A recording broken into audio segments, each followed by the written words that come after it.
మనము మనం ఇప్పుడు పోతిరెడ్డిపాడు హెడ్ రెగ్యులేటర్ దగ్గర ఉన్నాము.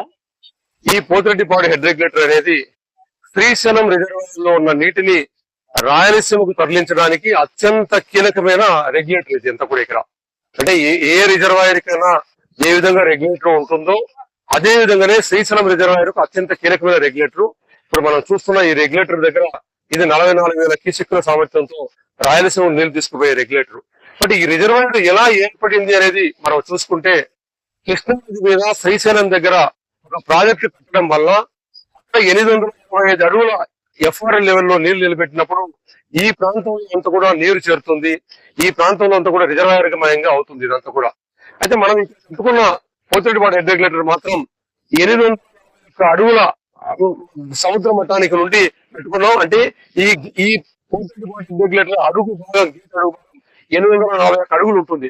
శ్రీశైలం రిజర్వాయర్ లో 841 అడుగు ఉన్నప్పుడు నీళ్లు ఈ గేట్లు తగులుతూ ఉంటాయి కానీ ఈ పోతిరెడ్డిపాడు నుండి నీళ్లు ప్రవహించే పరిస్థితి ఉండదు. శ్రీశైలం 841 నీళ్లు ఈ గేట్లకు అడుగులు వస్తుంటాయి కానీ నీళ్లు పడే పరిస్థితి ఉండదు. కనీసం 824 అడుగులు ఉన్నప్పుడు 7,000 నుండి 8,000 క్యూసెక్కులు నీళ్లు తీసుకునే వెసల్ ఇక్కడ ఉంటుంది. ఆ నీటిని తీసుకుని పోయి ఈ పోతిరెడ్డిపాడు నుండి మనం ఈ ఎస్ఆర్ఎంసీ ద్వారా మనకచర్ల దగ్గర తీసుకుపోతాం. అదేవిధంగానే శ్రీశైలం రిజర్వాయర్ 8 అడుగుల లెవెల్లో ఎఫ్ఆర్ లెవెల్ ఉన్నప్పుడు మాత్రమే ఇక్కడ నుండి 40 క్యూసెక్కులు నీళ్లు తీసుకుపోయే వెసలుబాటు ఉంటుంది. శ్రీశైలం రిజర్వాయర్ మట్టం తగ్గే కొద్దీ ఇక్కడ తీసుకునే లెవెల్ కూడా తగ్గిపోతూ 44,000 కేసుల నుండి 30,000, 30,000 నుండి 10,000, 15,000, 10,000కు వస్తూ 840 అడుగులకు ఏమి పరిస్థితి వస్తుంది. అంటే శ్రీశైలంలో 885 అడుగులు వరదలుండి గేట్లు తీసే పరిస్థితులు ఉన్న సందర్భంలో, వరద ఉన్న సందర్భంలో 44,000 క్యూసెక్కులు అంటే రోజుకు 4 టీమ్స్ లాగా 120 టీమ్స్ తీసుకోవడానికి అని చెప్పి పోతిరెడ్డిపాడు హెడ్ రెగ్యులేటర్ నిర్మాణం చేసుకున్నాం. అదేవిధంగా పక్కన ఉన్నది పాత హెడ్ రెగ్యులేటర్ 11,000 క్యూసెక్కులతో ఉన్న పాత రెగ్యులేటర్ ఉంటే దాని 1 టీమ్స్ తీసుకోగలుగుతాం. 30 రోజుల్లో 30 టీమ్స్ నీళ్లు తీసుకునే పరిస్థితి ఉంది. కాబట్టి దానికి బదులుగా ఈ రెగ్యులేటర్ కట్టుకొని దీని ఆధారంగా అంటే మనం పాత హెడ్ రెగ్యులేటర్ చూస్తున్నాం. దాని ఆధారంగా కేవలం 11,000 క్యూసెక్కులు తీసుకునే పరిస్థితి ఉంటే ఈ రోజు వరద రోజుల్లో రోజుకు 4 టీమ్స్ తీసుకోవడానికి పోతిరెడ్డిపాడు హెడ్ రెగ్యులేటర్ వెడల్పు చేసుకొని రోజుకు 4 టీమ్స్ లాగా మనకచర్ల వరకు ఎస్ఆర్ఎంసీ కూడా ఆ 44,000 క్యూసెక్కులు వెడల్పు చేసుకున్నాం. మనకచర్ల కాంప్లెక్స్ వరకు ఆ నీళ్లు చేరే పరిస్థితి మనం క్రియేట్ చేసుకున్నాం. కాబట్టి 30 రోజుల్లో నీళ్లు వరద జలాలు 30 వరద జలాలు తీసుకోవడానికి ఏర్పాటు చేసుకున్న పోతిరెడ్డిపాడు హెడ్ రెగ్యులేటర్ దగ్గర ఉన్నాం.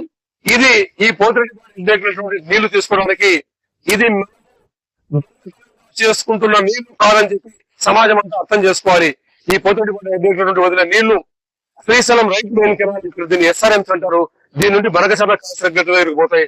అక్కడ నుండి నీళ్లు విడిపోయేదానికి తెలుగుంగ ఒక రెగ్యులేటర్, ఎస్కేప్ ఒక రెగ్యులేటర్, ఎస్ఆర్బీసీకి ఒక రెగ్యులేటర్, అదేవిధంగా ఎస్ఆర్బీసీ జిఎన్ఎస్ఎస్ కలిపి ఒక రెగ్యులేటర్ ద్వారా గోరుతలకు పోయి ఎస్ఆర్బీసీకి ఇస్తూ జిఎన్ఎస్ఎస్ కి ఇచ్చే నిర్మాణాలు మనం చూసాం. అయితే సమాజం గుర్తుంచుకోవాల్సింది ఇది దొంగ తీసుకుంటున్న నీళ్లు కాదు. ఎస్ఆర్బీసీకి చట్టబద్ధమైన నీటి హక్కులు ఉన్నాయి. అదేవిధంగా మద్రాస్ డ్రింకింగ్ వాటర్ తీసుకోవడానికి చట్టబద్ధమైన నీటి హక్కులు ఉన్నాయి. అదేవిధంగా పోతిరెడ్డిపాడు నుండి నిర్మాణం చేసిన జిఎన్ఎస్ఎస్ కు పోతిరెడ్డిపాడు నుండి రెగ్యులేటర్ నుండి నీళ్లు తీసుకునే తెలుగుకు కూడా చట్టబద్ధమైన నీటి హక్కులను రాష్ట్ర వివిధ చట్టం కల్పించింది.